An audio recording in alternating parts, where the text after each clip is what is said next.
À vous maintenant qui dites, aujourd'hui ou demain, nous irons dans telle ville, nous y passerons une année, nous trafiquerons et nous gagnerons. Vous qui ne savez pas ce qui arrivera demain, car qu'est-ce que votre vie? Vous êtes une vapeur qui paraît pour un peu de temps et qui ensuite disparaît.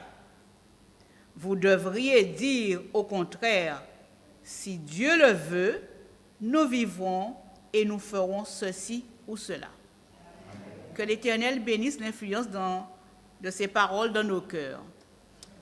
En ce midi, vous pouvez vous asseoir. En ce midi, le responsable de la famille va tenir le culte. C'est le frère Claude Angerville.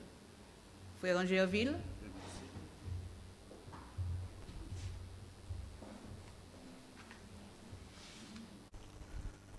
Bonjour frères et sœurs.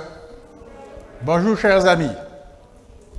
Nous pouvons dire que c'est une grâce que Dieu nous a faite d'être ici ce matin. Et nous pouvons le remercier pour toutes les grâces dont nous avons été l'objet jusqu'à maintenant. Et j'ai une pensée pour ceux qui sont entrés à l'école. Et je vous souhaite une bonne année d'études. Surtout, pensez à étudier. Vous aurez le temps de jouer. À mon âge, je joue toujours. Donc, travaillez, donnez-vous de la peine et vous réussirez. Avec la grâce de Dieu. À vous, nos amis qui nous visitent ce matin, soyez une fois de plus les bienvenus. Et que la bénédiction que Dieu en réserve pour tous ses enfants, tout homme ou toute femme, qu'il soit votre part ce matin. À vous aussi, frères et sœurs de l'Église. Je voudrais ce matin, frères et sœurs et chers amis, relire avec vous les textes qui viennent d'être lus. Je vais les projeter à l'écran. Le premier texte, Jacques chapitre 4, verset 13. Je vous prie, frères et sœurs, de bien regarder les textes parce qu'ils sont importants. À vous maintenant, donc, cela s'adresse à nous, qui dites, aujourd'hui ou demain, nous irons dans telle ville, nous y passerons une année, nous trafiquerons et nous gagnerons. N'est-ce pas l'idée du monde? N'est-ce pas parfois notre attitude? Et Dieu, moi, demain c'est à moi. Deuxième texte. Vous qui ne savez pas ce qui arrivera demain, est-ce qu'il y a une personne ici ce matin qui sait ce qui va lui arriver dans la minute qui suit? Dites-moi. Pas du tout. Vous qui ne savez pas ce qui arrivera demain, car qu'est-ce que votre vie? Qu'est-ce que notre vie? Vous êtes quoi? Nous sommes quoi? Vous n'êtes qu'une vapeur qui paraît pour peu de temps et ensuite, vous vous rendez compte de la chose? Tout ceci pour nous montrer la brièveté de notre vie, n'est-ce pas? Sommes-nous conscients? Et Jacques dit, homme de sagesse, disciple de sagesse, nous devrions dire au contraire, si Dieu le veut, nous vivrons et nous ferons ceci ou cela. Ce matin, le titre de mon sujet, la synthèse d'une histoire de vie. Mes frères et sœurs, chers amis, depuis le début de la COVID-19, si quelqu'un ici me dit qu'il n'a pas eu à accompagner un parent qui a perdu un proche, je dis que ce n'est pas vrai. Dès le début de la COVID-19, personnellement, j'ai eu à accompagner beaucoup de personnes très proches. Et à chaque fois, j'entendais de dithyrambiques discours, ça veut dire des discours de grande classe, de grande catégorie, sur celui qui est décédé. J'ai analysé leur biographie et les éloges funèbres, et mon regard fut attiré particulièrement au cimetière. Et cela m'a toujours frappé, et chaque fois où je vais au cimetière, je fais attention à la chose. Voici ce que nous dit le psaume 90, verset 10. Les jours de nos années, disons ça ensemble, les jours de nos années à 70 ans et pour les plus robustes à 80 ans. Et l'orgueil qu'ils en tirent n'est que peine et misère, et car il passe vite et nous nous en voulons. Alors, ce qui attire mon attention quand je vais au cimetière, c'est cela. Vous voyez la partie en jaune? Est-ce que tout le monde voit? Il y a nom et prénom. Quand vous regardez une pierre tombale, vous allez voir le nom et le prénom. Et ensuite, vous allez voir qu'il y a une date. J'ai mis une date fictive. J'ai mis 1941 à 2021. Mais qu'est-ce qui me frappe à chaque fois où je regarde une pierre tombale? C'est la partie en noir. Et j'appelle ça le tiret.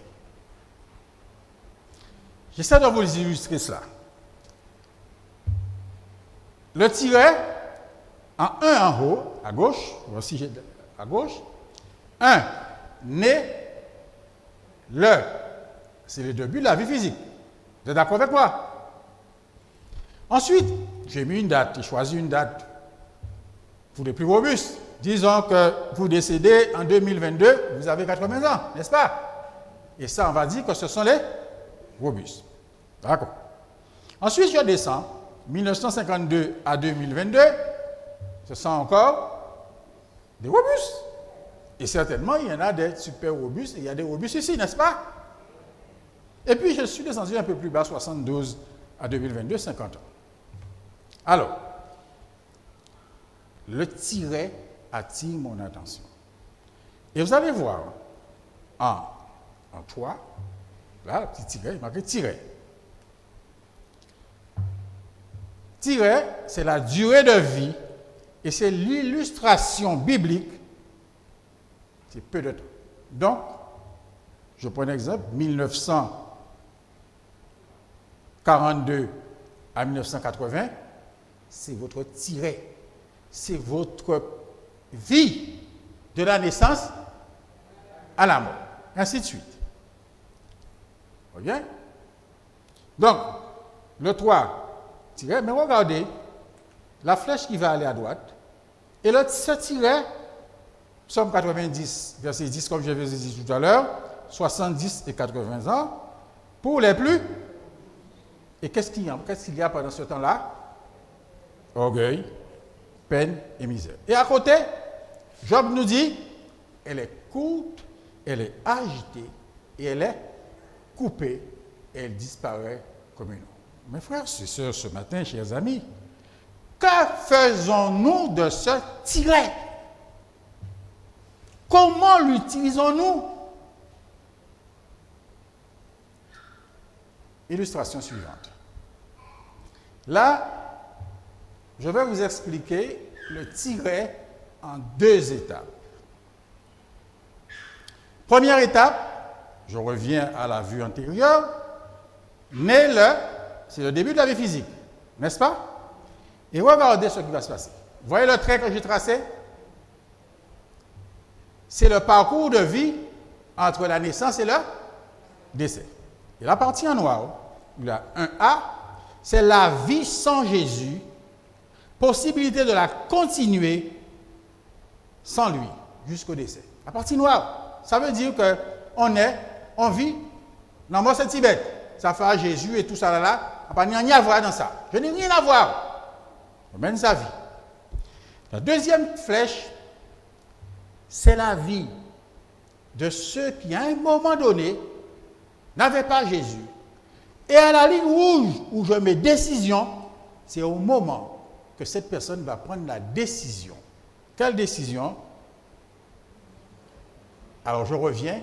La partie en noir, c'est le temps de vie sans Jésus. Et l'autre partie que je vais tracer en vert, c'est bon? J'ai tracé en vert, c'est la possibilité de faire volte-face vers la couleur verte. Donc, décision de changer, de ne pas continuer sur la ligne noire sans Jésus et de s'arrêter un moment et de prendre la ligne verte avec Jésus. Et je crois que tous vous êtes ici, en majorité, vous êtes dans cette dynamique-là. Vous vous êtes arrêté à un moment de votre vie, de votre tirée, et que vous avez accepté Jésus comme votre sauveur personnel. Et là, vous êtes dans le vert.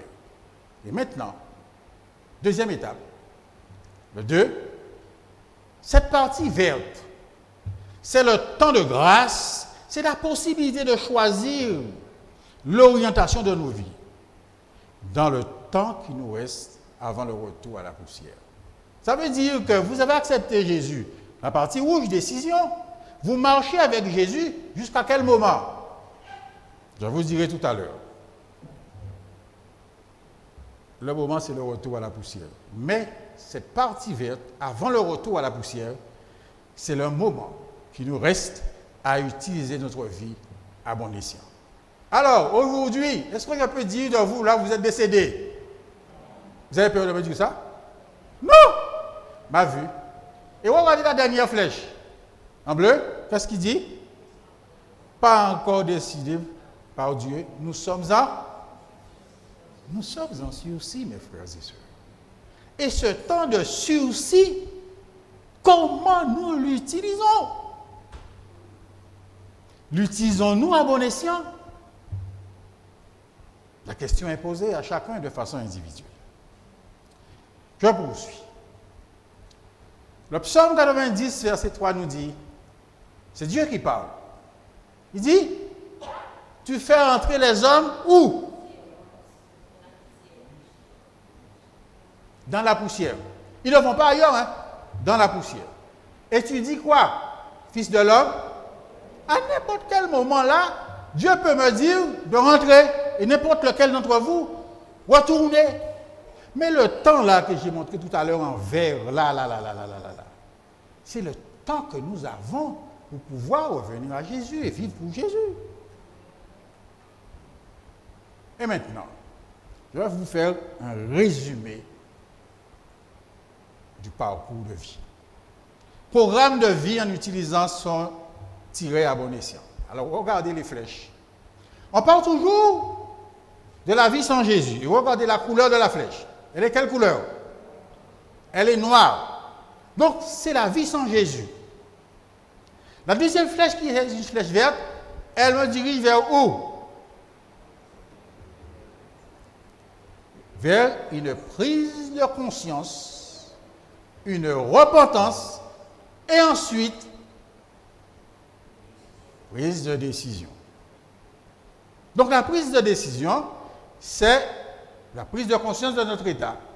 C'est la repentance et qui nous conduit ensuite vers l'immersion, le baptême, le tombeau liquide. Et c'est là, à partir de la partie de prise de décision, que nous entrons dans la vie avec Jésus. Et ensuite, après l'immersion, qu'est-ce qu'il y a? Il y a l'immersion, la résurrection avec Christ, la nouvelle naissance. Et à partir de ce moment-là, nous allons dire que la partie jaune que j'ai mise là, c'est le temps qui nous reste à partir de notre tirée dès que nous avons accepté Jésus comme notre sauveur personnel. Le temps qui nous reste à vivre, la partie en jaune, c'est le temps de grâce, c'est la durée de la nouvelle vie avec Jésus avant de retourner où? Fin de la vie physique, retour à la poussière et le salaire du péché. Cette partie en jaune, c'est la partie que Dieu a mis à notre disposition, que nous avons à notre disposition maintenant pour pouvoir mettre notre vie en harmonie. Et après, qu'est-ce qui arrive après cette fin de vie? Vous croyez qu'elle est finie? La vie physique, qu'est-ce qui arrive? Jésus revient. Attendez-vous Jésus? Avez-vous expérimenté le deuxième cantique? Qu'est-ce qu'il disait? Bientôt Jésus va venir. Es-tu prêt? La partie jaune là que vous voyez là, c'est la partie qui est mise à notre disposition aujourd'hui par la grâce de Dieu pour pouvoir être prêt si Dieu nous appelle à retourner à la poussière. Mais ensuite, qu'est-ce qui arrive? après le retour de Jésus, la flèche, vivant, mort en Christ, ressuscité. Et nous les vivants qui serons restés, allons-nous les devancer? Pour quelle raison? Pardon? Ils seront tous enlevés parce que la partie jaune a été utilisée à bon escient en acceptant Jésus comme sauveur personnel. Et après cela, c'est l'enlèvement. Et après l'enlèvement, qu'est-ce qu'on va faire? 1000 ans avec Jésus dans le ciel. Et après ces 1000 ans, alors, début de la vie éternelle, de ce que nous avons perdu à cause du péché. Voici le programme de vie. Voici utiliser son tiré à bon escient, mes frères et sœurs. Aujourd'hui, vous et moi qui êtes là, nous sommes dans la partie, en majorité, dans la partie du temps de grâce. Et je vous invite fortement ce matin à utiliser ce temps qui vous reste,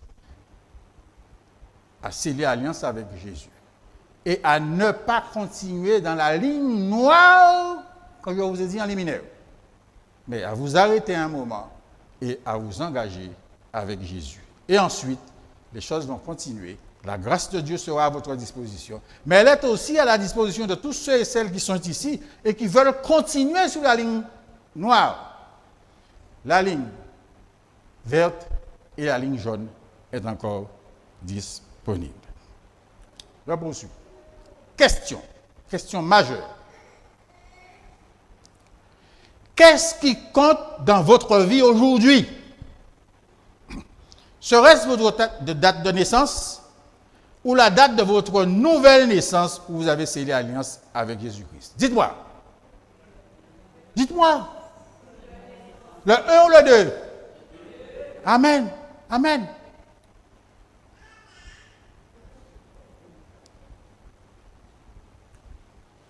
Qu'est-ce qui compte dans votre vie, frères et sœurs, amis? Ce qui compte, c'est quoi? C'est le tiret, ce temps de grâce, l'espace, ce temps de grâce, de patience que Dieu nous donne. Et cet espace, c'est la partie jaune. Le temps de la patience de Dieu, en attendant le retour à la poussière.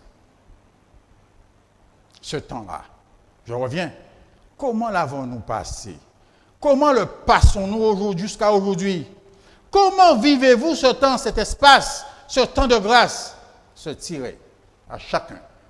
La réponse, elle peut être individuelle, elle doit être individuelle et elle doit être personnelle.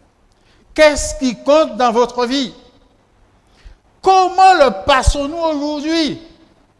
Je reviens, je fais de la redondance peut-être. Comment vivez-vous votre tiret?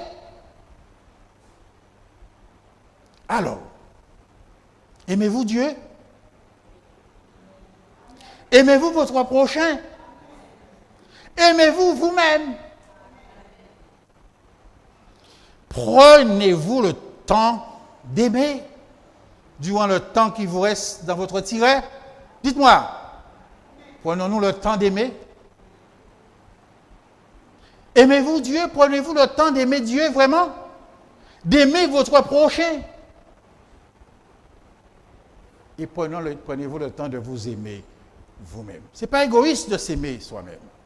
Et s'aimer aujourd'hui, c'est utiliser sa vie à bon escient pour le salut et accompagner d'autres dans notre dynamique vers ce salut, vers cette vie éternelle qui nous a été promise. Je reviens. Aimons-nous les nôtres, nos proches, nos frères et sœurs dans l'Église comme jamais auparavant? Est-ce le moment de nous quereller? Est-ce le moment ou c'est le moment de nous aimer? Dites-moi. Est-ce le moment de vouloir créer des scissions dans l'Église? Non, c'est le moment de nous unir. Est-ce le moment de vouloir changer les autres alors que nous ne nous laissons pas changer nous-mêmes? Laissons-nous transformer par le Saint-Esprit. C'est le moment de nous laisser transformer par le Saint-Esprit. Non, ce n'est pas le moment d'affiner. Non, c'est le moment d'affiner notre préparation pour recevoir Jésus. soit dans la mort, parce qu'il nous dit, à n'importe quel moment, il peut nous dire retournez, soit lors de son retour pour les plus privilégiés. Bien-aimé, nous dit l'apôtre Jean, 1 Jean chapitre 4, verset 11, Dieu, bien-aimé, si Dieu nous a aimés, nous devons nous aimer les uns les autres. Et à la question que je reviens, aimez-vous votre prochain? Psaume 90, verset 12 nous dit, en ce moment de grâce, la partie jaune, enseigne-nous à faire quoi? À bien, le bien il est important, à bien compter nos jours afin de faire quoi? Nous appliquions notre cœur à la sagesse. Psaume 39, verset 4 dit, David disait, Seigneur, quel est le terme de ma vie? Quelle est la mesure de mes jours? Pour que je sache combien je suis fragile. Savez-vous, savons-nous que nous sommes fragiles? Par rapport à tout ce que je viens de vous dire? C'est le moment, frères et sœurs, chers amis, d'utiliser notre vie à bon escient, d'appliquer nos cœurs à la sagesse. C'est le moment de se repentir, de se convertir, de se confesser à Dieu, de vivre en nouvelle créature, de vivre en communion avec Dieu. C'est le moment de demeurer plus que jamais en lui, de revêtir Christ. Cela, c'est ça, appliquer notre cœur à la sagesse. Mes frères et sœurs, maintenant je rentre dans une partie dure. Et je demanderai à Sir White de répondre à la question. Attendons-nous le décès de nos proches pour leur dire que nous les aimons? Question majeure, question difficile, mais question pertinente et d'actualité, n'est-ce pas?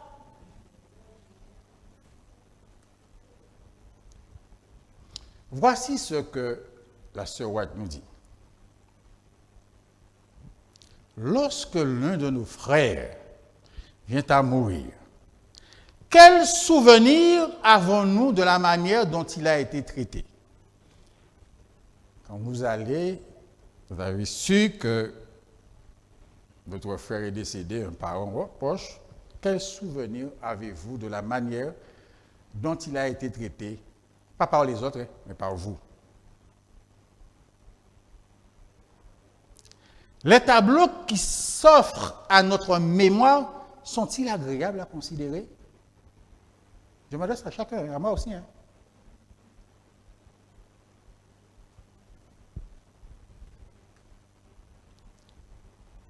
Comporte-t-il ce tableau le souvenir de paroles comment? Aimables et pleines de sympathie prononcées au moment opportun.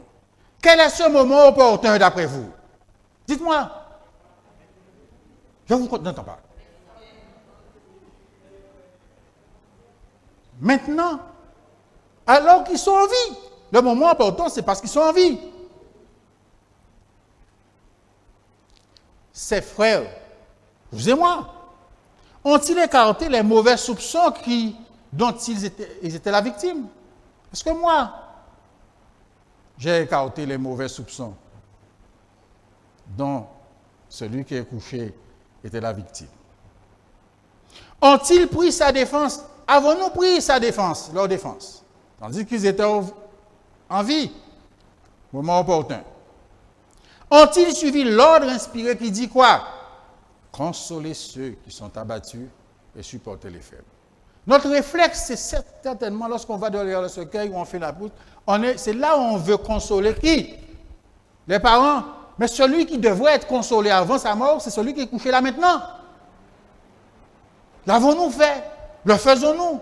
Ou encore nous attendons quand on arrive chez le pont funèbre ou à l'église, entendre tous ces discours de haut niveau, de haute voltige, pour dire qu'il était ceci, cela, alors que je suis là comme ça. Moi-même, quand il dit que ça a été bon, alors que méchanceté en veille.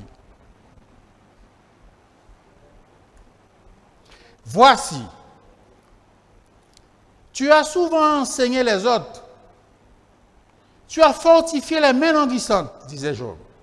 Fortifiez les mains languissantes et affermissez les genoux qui chancellent. Le monde ne chancelle plus, mais c'est celui dans notre vivant, notre ami, notre proche, ceux qui nous entourent, que nous devons fortifier leurs mains languissantes et affermir les genoux de ceux qui chancellent.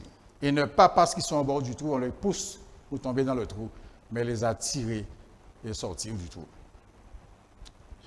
Ce texte est tiré de Témoignages pour l'Église, volume 2, page 227. M. Wright continue. Écoutez bien. Quand le mort ferme les yeux, quand les mains sont croisées sur la poitrine, inanimées, combien rapidement s'évanouissent les différents. Ah, il mort, allez là, vite, ah bon, un peu, il y a contre encore. Combien s'évanouissent les différents? Plus de rancune, plus d'amertume. Les outrages et les torts sont pardonnés, oubliés. Ça, là, ça va oublier, on va pardonner, les coucher là, il va dire rien. À quoi ça a servi? À quoi ça sert? Dites-moi, mes frères et sœurs, n'est-ce pas la réalité d'aujourd'hui? Je suis très observateur. Quand je vais là, je ne vais pas seulement pour la famille. Je regarde comment le comportement des gens. Et je vois, je sens. Il faut entendre comment les gens rigolent quand ils sont dans les enterrements. Le sort de ceci, ça va. Quand il y a là, excusez-moi, quand il y a un calpate. Mais vous attendez, il était bon même. Ma famille, je chantais, mais allez là, on a dit, bon. Papa, allez, les yeux fermés. Si ça, il y a dit que je moi, ça allait pour se dire ça. On va dire ça, hein. Pas attendre la mort parce que c'est un ça commence. Bon, on va dire ça, hein. Commencez par dire moi depuis à l'heure, pas ça demain. Bon, on va parler aux autres. Hein. Que de louanges on prononce sur les morts, que de beaux aspects de leur vie se présentent à l'esprit. Désormais, on donne libre cours aux éloges, mais ils frappent des oreilles qui n'entendent pas, des cœurs qui ne sentent plus rien. Coup de sable, en de l'eau. Si ces mots avaient été dits quand l'esprit abattu en avait besoin, quand l'oreille pouvait entendre et le cœur sentir, quel agréable souvenir nous en garderions.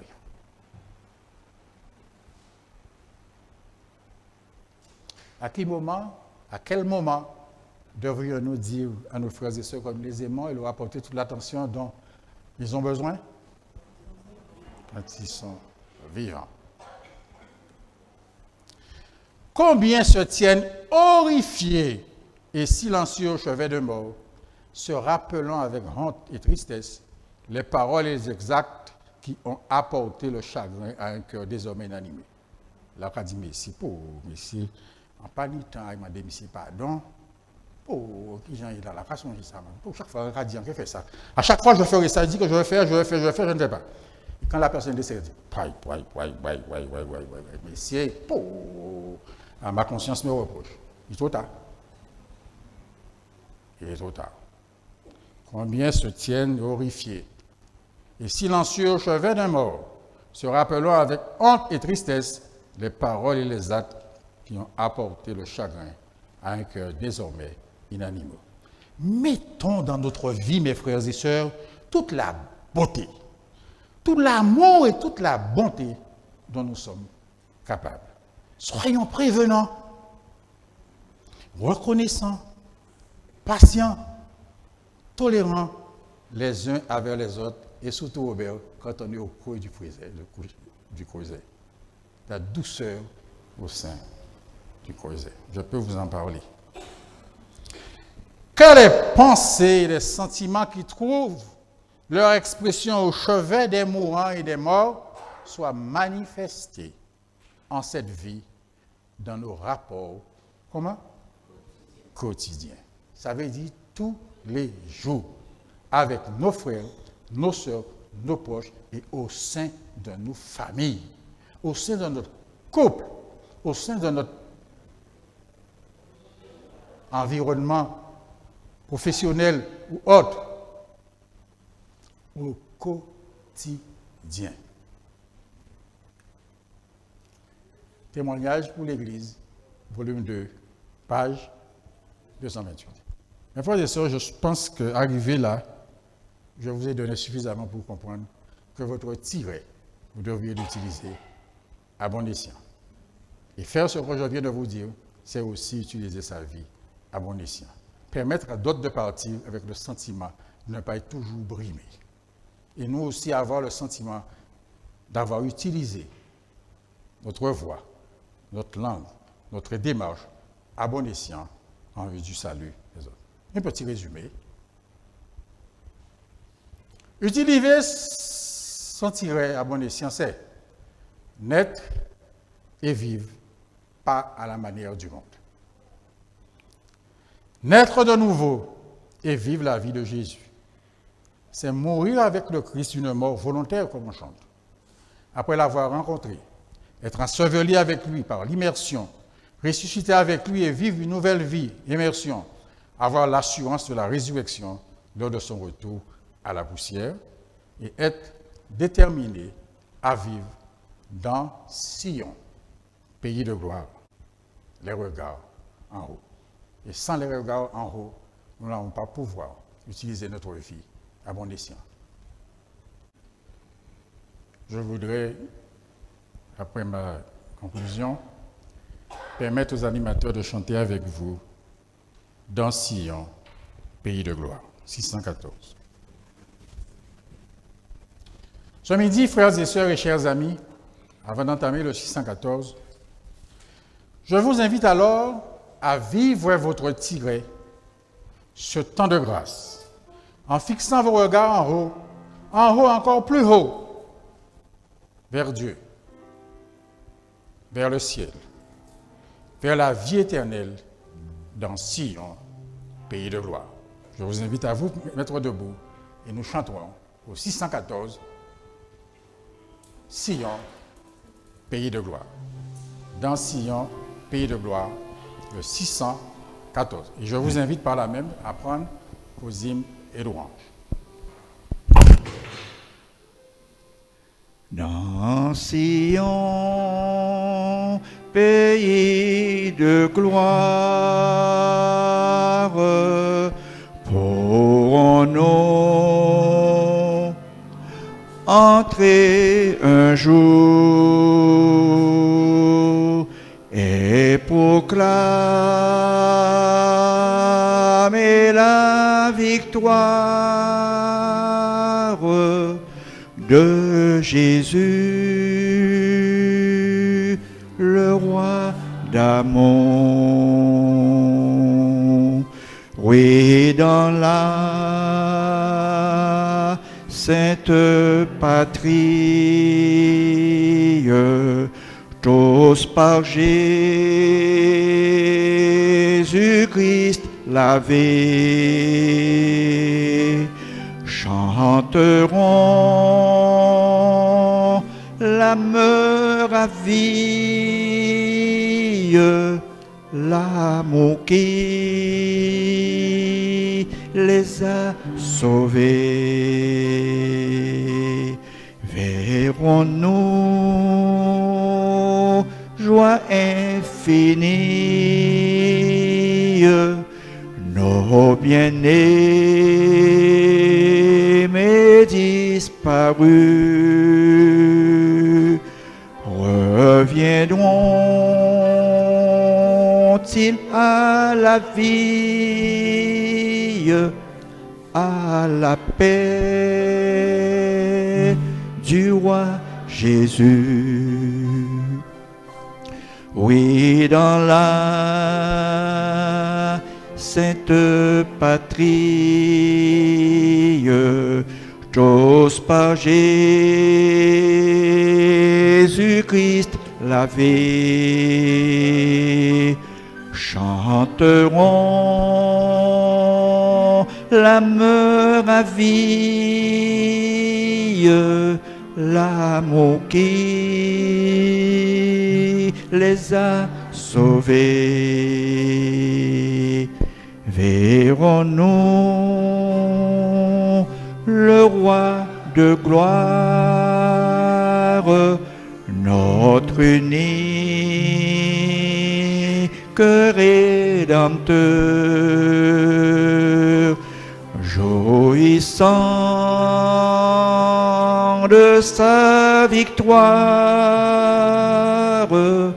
en puissant triomphateur. Oui, dans la sainte patrie, tous par Jésus-Christ lavé, chanteront l'âme ravie, l'amour qui les a sauvés. Poursuivons tous avec zèle notre rue des saints labeurs, car dans la ville éternelle nous attend le vrai bonheur. Et dans la sainte patrie, par Jésus-Christ racheté, pendant l'éternelle vie, nos chanteurs ses bontés.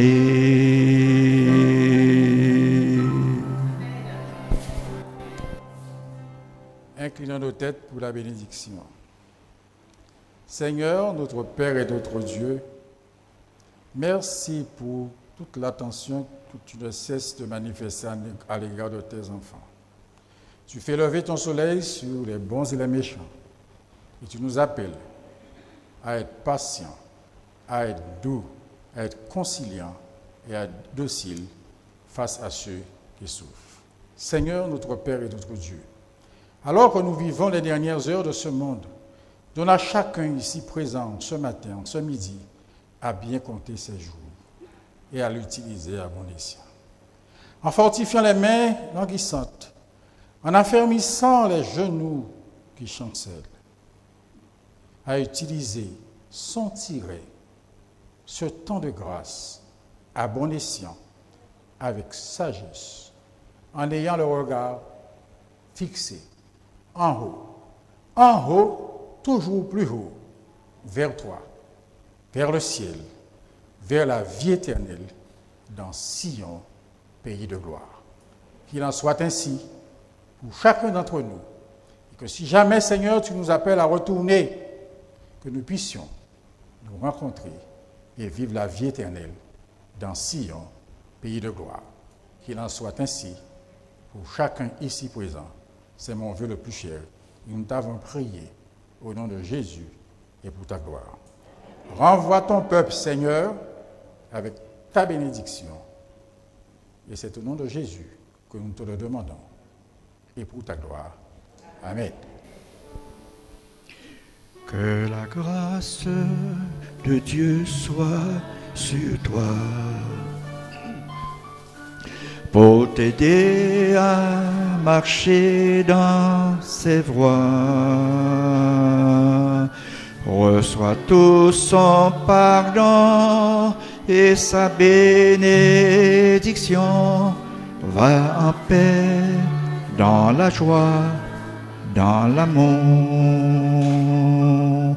Que le Maître te garde toujours dans l'attente de son grand retour.